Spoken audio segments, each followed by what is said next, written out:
체제를 얘기를 할 때 정치 권력, 자본 권력, 언론 권력의 삼각구도로 설명하는 이론이 있습니다.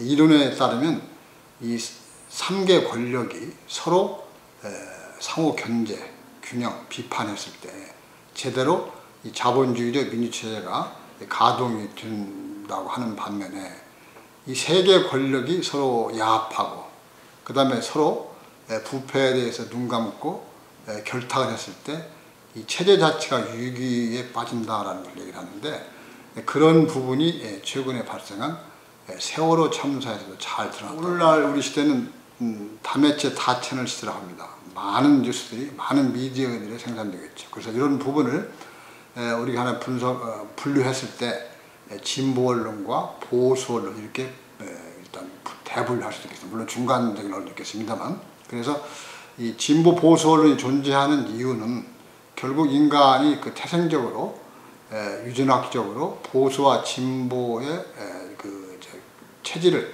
가지고 있다. 그런 면에서 이제 그 언론도 바로 진보 보수 언론으로 나눠진다고 생각합니다. 그래서 이 진보와 보수라는 것이 어느 것이 좋고 나쁘다 할 수는 없거든요. 두 개가 공존했을 때 사회가 정상적으로 가동하고 발전할 수 있습니다. 그래서 우리가 그 하나 미디어를 접할 때는 사전에 이게 진보 언론인지 보수 언론인지 미리 가려서 일단은 정보를 나름대로 해석하면은 가장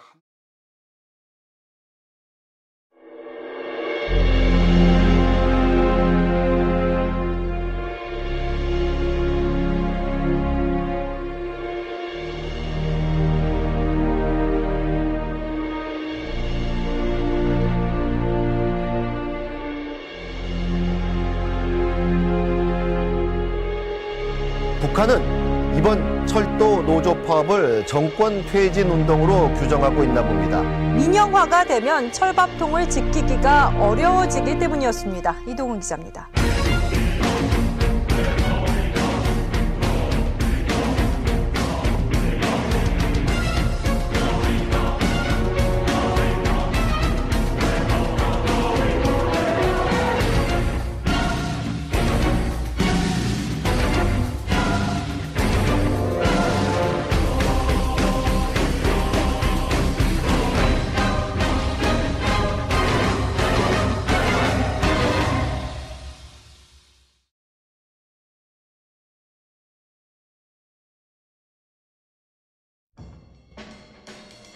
자, 여기 창이 있습니다. 창 너머에 있는 풍경이 이런 모습이라고 가정해보죠. 보시는 것처럼 이 풍경은 창이 어느 곳에 위치하고 어느 방향에서 바라보는지에 따라 달라집니다. 집이 보일 수도 있고 도로가 보일 수도 있고 홍차가 보일 수도 있죠. 창이 있으면 창 너머에 있는 것들이 있는 그대로 보이지 않습니다. 창 안쪽에 있는 것은 주목되고 창 밖에 있는 것은 배제됩니다. 창은 일종의 틀입니다. 우리 머릿속에도 이런 틀이 있습니다. 이 틀은 바로 우리의 고정관념 또는 배경지식입니다. 이를 통해 한 사건을 볼 때 우리는 긍정적이거나 부정적이거나 중립적일 수 있습니다. 이러한 사고방식은 무엇에 의해 만들어지는 걸까요? 바로 언론입니다. 현대인들은 많은 지식을 미디어를 통해 습득하고 있습니다. 이 중에서도 사람들에게 가장 큰 영향력을 미치는 매체는 언론입니다. 그런데 언론이 그 정보를 왜곡한다면, 객관성 잃은 정보를 우리에게 제공한다면 어떻게 될까요? 이에 앞서서 먼저 우리는 틀짓기 이론에 대해 알고 갈 필요가 있습니다. 틀짓기 이론은 미국의 사회학자 어빙 고프먼에 의해 처음 주장되었습니다. 어빙 고프먼은 사람마다 사물을 바라보거나 해석할 때 사용하는 준거틀과 스키마가 다르며 누구나 적극적으로 자신의 가치와 관점을 이용하여 세상을 이해한다고 합니다. 즉, 프레임을 통해 세상과 의사소통한다는 것입니다. 이러한 이론에 기반해서 우리는 미디어가 프레임을 만드는 것을 미디어 틀짓기라고 부릅니다. 언론은 동일한 사건에 대해서도 각 언론사마다 다양한 입장을 취합니다. 어떤 면은 집중하고 어떤 면은 부각시키며 또 다른 면은 배제하고 왜곡하기도 합니다. 우리는 이것을 언론의 틀이라 부릅니다. 각각의 언론사들은 미디어가 가지는 강력한 힘을 이용해 시청자들에게 사고의 틀을 형성하려 부단히 노력합니다. 즉, 미디어의 힘을 이용하여 개인의 사고체계에 영향력을 끼치려는 거죠. 방송국에서 TV 뉴스가 만들어지는 과정 역시 틀짓기 이론에 의해 설명이 가능합니다. 뉴스는 세상을 바라보는 창이기 때문에 수용자들은 그 틀을 통해 자신과 타인에 대해 배우게 됩니다. 따라서 뉴스는 끊임없이 사회 현상을 정의, 재정의하고 대체하며 또다시 대체하는 것입니다. 조지 워싱턴 대학 교수 로버트 앤트만은 뉴스 수집 자체도 곧 틀을 짓는 것이라고 결론 내렸습니다. 그 이유는 뉴스 수집이란 사건의 어떤 측면을 선택하고 초점을 맞추며 그것을 특정한 형태의 문제로 발전시킬 수 있도록 커뮤니케이션하고 또 그 원인을 해석하고 도덕적 판단을 내리고 기술한 문제에 대한 처방을 내리는 과정이기 때문입니다. 자, 그럼 이제부터 지금까지 말했던 내용을 토대로 위료 민영화, 철도 파업에 대한 미디어 프레임을 알아볼까요? 먼저 위료 민영화에 대한 이야기입니다. 민영화라는 것은 공공에서 관리하는 것을 민관으로 이관하는 것을 뜻합니다. 우리나라의 경우 의료기관 대부분 약 94%가 민간에 의해서 운영되고 있습니다. 따라서 의료 공급에 있어서는 민영화라고 볼 수 있습니다. 이는 사실 문제가 되지 않습니다.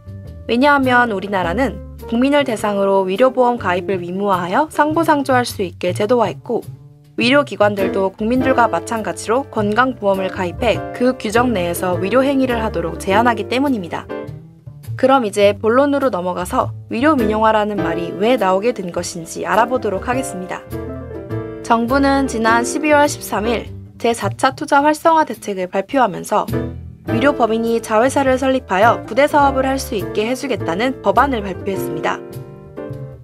그런데 정부는 도대체 왜 이런 법안을 발표한 것일까요? 국가와 환자가 의사에게 지불하는 돈을 위로수가라고 합니다. 개인이 지불하기에는 비싼 의료비를 상호부조와 국가적인 차원에서 지원을 해주는 것을 뜻합니다. 문제는 이 위로수가라는 것이 의사들이 의료행위를 할 때 들어가는 의료 원가보다 적다는 것입니다. 즉, 의사 입장에서 적자가 나는 거죠. 이 적자를 메우려면 크게 두 가지 방식이 있습니다.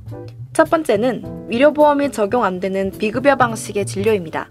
환자가 병원급 이상 의료기관에서 의사 등을 선택하여 진료받는 것을 뜻하는 선택진료제와 초음파 치료를 대표적인 예로 들 수 있습니다. 다음으로 장례식장과 주차장 같은 부대 사업을 운영하는 방식이 있습니다. 정부가 발표한 제4차 투자 활성화 대책은 이러한 부대 사업에 대한 규제를 완화하여 의료업계를 활성화시키겠다는 목적을 가지고 있습니다. 아직 이해를 잘 못하신 분들을 위해 간단한 예를 들어드리겠습니다. 학교가 교사들에게 학생들을 교육하는 데에만 몰두할 수 있게 도와주는 것이 아니라 매점 혹은 여러 가지 사업을 통해 돈을 벌 수 있게 장려하려는 것입니다. 이 내용들이 바로 표면상으로 드러나 있는 의료 민영화의 모습입니다. 그럼 지금부터 언론 성향에 따라 어떻게 틀을 짓는지 알아보겠습니다. 먼저 H 언론사입니다.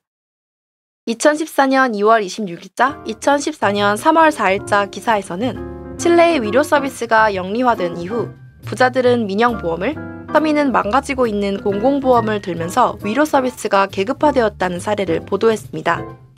반면에 국민들의 자부심이 된 우수한 영국의 공공의료는 여론을 이기지 못해 대처조차 손대지 못했다는 것을 보여줍니다. 또한 시장화된 미국과 달리 정말 치료가 필요한 국민에게 혜택이 돌아가는 영국 의료체계에 대한 기사를 보도했습니다. 그리고 2014년 1월 5일, 7일, 그리고 3월 10일자에는 정부 정책이 의료 민영화로 흘러가면서 이에 대한 반감이 강하고 거부 의사 표시에 대해 많은 사람들이 긍정적으로 대응한다는 내용의 기사가 보도되었습니다. 종합해보면 H언론은 정부의 의료 정책을 민영화의 초석으로 비판하여 프레임하고 또 국민들이 이러한 의견에 대해 공감한다는 프레임을 만들어가고 있다고 볼 수 있습니다. 반면 대표적인 보수 언론인 C언론사와 J언론사는 H언론사와는 상당히 반대되는 프레임을 만들고 있었습니다. 먼저 C사를 기준으로 2013년 12월 17일, 2014년 1월 14일에 보도된 기사를 보면 의료 민영화에 대한 것은 소문에 불과하고 국민을 위한 법안임에도 이를 경제적인 이익을 위한 법안이라고 오해하고 있다는 프레임을 만들고 있습니다. 다음은 제1일보입니다. 2013년 12월 21일, 1월 14일, 그리고 2월 11일자로 보도된 기사들을 종합해보면 다음과 같은 내용이 만들어집니다.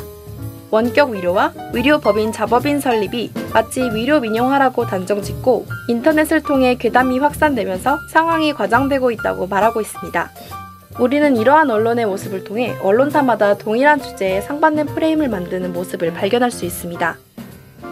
이번엔 좀 더 직관적인 방법으로 영상 자료를 통해 미디어 프레임을 알아보겠습니다. 북한은 이번 철도 노조 파업을 정권 퇴진 운동으로 규정하고 있나 봅니다.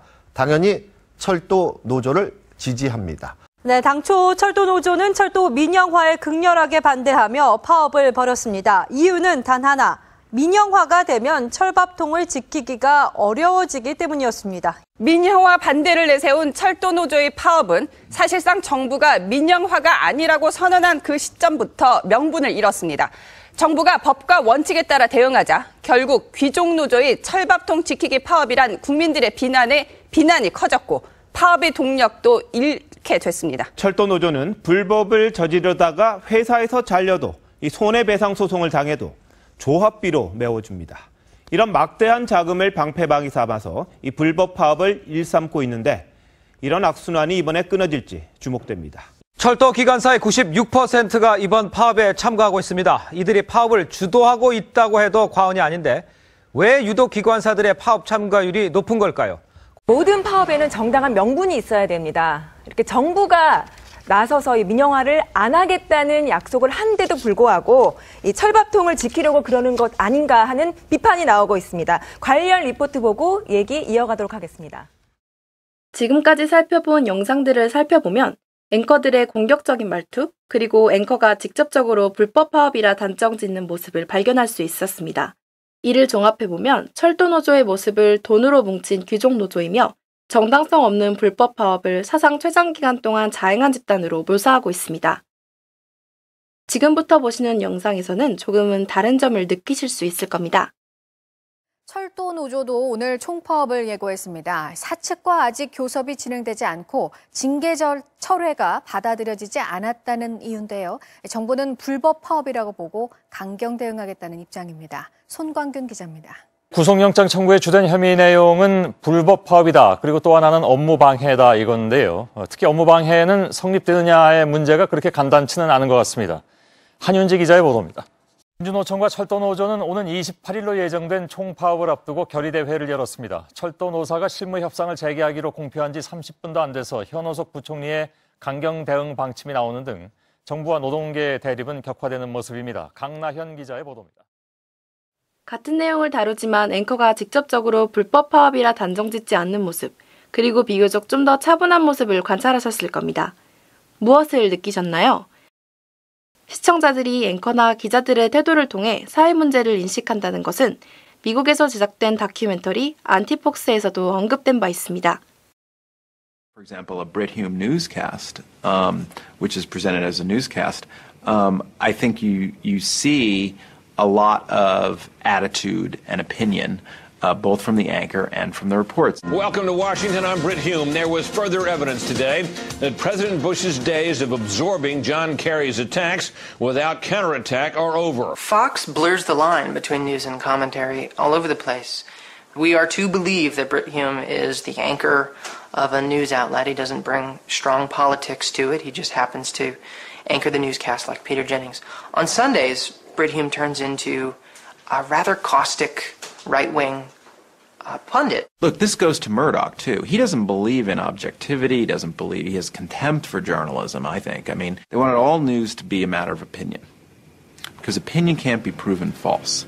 And I think that's very dangerous, because if people don't have a set of facts that they can agree on, I think it's difficult to reach a consensus on, what's correct publicly.